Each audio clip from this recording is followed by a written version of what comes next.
నేను మాజీ మంత్రివర్యులు డాక్టర్ సీదిరి అప్పలరాజు గారి భార్యగా మీ అందరి ముందుకి వచ్చాను. నా పేరు శ్రీదేవి.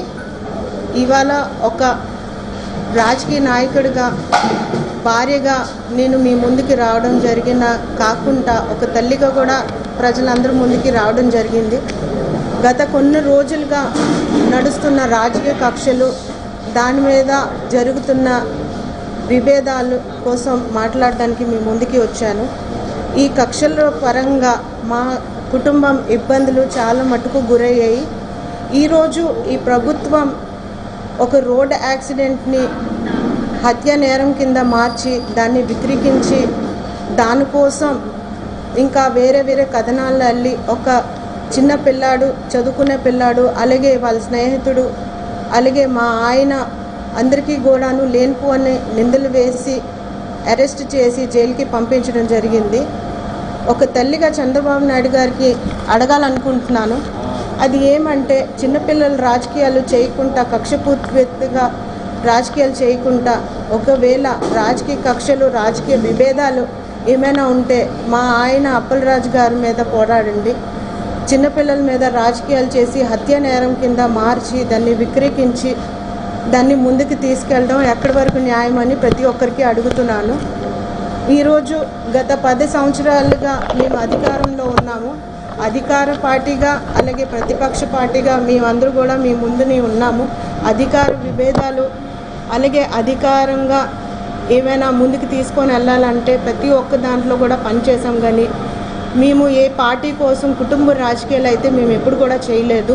చంద్రబాబు నాయుడు గారికి ఒక్కటే అడగలుస్తున్నాను, దయచేసి ఒక వ్యక్తిపై ఇంత నిందలు మోపి హత్య నేరం కింద మార్చడం, సభాముఖంగా మా పేర్లు పెట్టి మాకు ముందుకు తీసుకొని వెళ్ళడం, ఇది మేము ఖండిస్తున్నామని మీ అందరికీ కూడా తెలియపరచుకుంటున్నాను. ఒక బీసీ నాయకుడిగా మీ అందరికీ తెలిసిన సీదిరి అప్పలరాజు గారు ఒక బీసీ నాయకుడిగా కూడాను గుర్తించలేదు. అలాగే 5 సంవత్సరాలు ఆయన మంత్రివర్యులుగా పనిచేశారు, దాన్ని కూడా గౌరవం లేదు. కనీసం 10 సంవత్సరాల నుంచి ఆయన చేసిన డాక్టర్ పనులకైనా గౌరవం లేదు. 10 సంవత్సరాల నుంచి ఆయన చేసిన పనులు మీరు ఒక్కసారి శ్రీకాకుళంకి వచ్చి చూడండి. ప్రతి మండలం అలాగే ప్రతి గ్రామానికి మీరు వెళ్ళి చూడండి, పరిశీలించండి.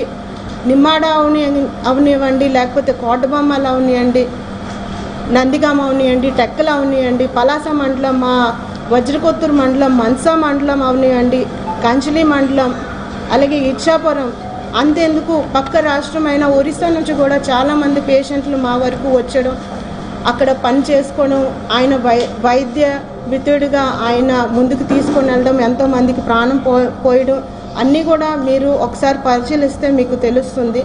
ఎందుకంటే ఆయన డాక్టర్గా ఆయన చాలా పనులు చేశారు, చాలా కష్టపడ్డారు, 24 గంటలు పని చేశారు. అంతేందుకు 4-5 నెలల కిందట మా ఊరు పలాసలో వెంకటేశ్వర స్వామి గుడిలో తొక్కులాటలు జరిగింది. ఆ తొక్కులాటలో కూడా చాలా ప్రాణాలు కోల్పోయారు. అందులో కూడాను ఆయన వంతు సాయం చేపించడానికి ఆయన ముందుకు వెళ్ళి ఒక 3 వ్యక్తులకి సిపిఆర్ చేసేసి ప్రాణం పోసిన రోజులు ఉన్నాయి.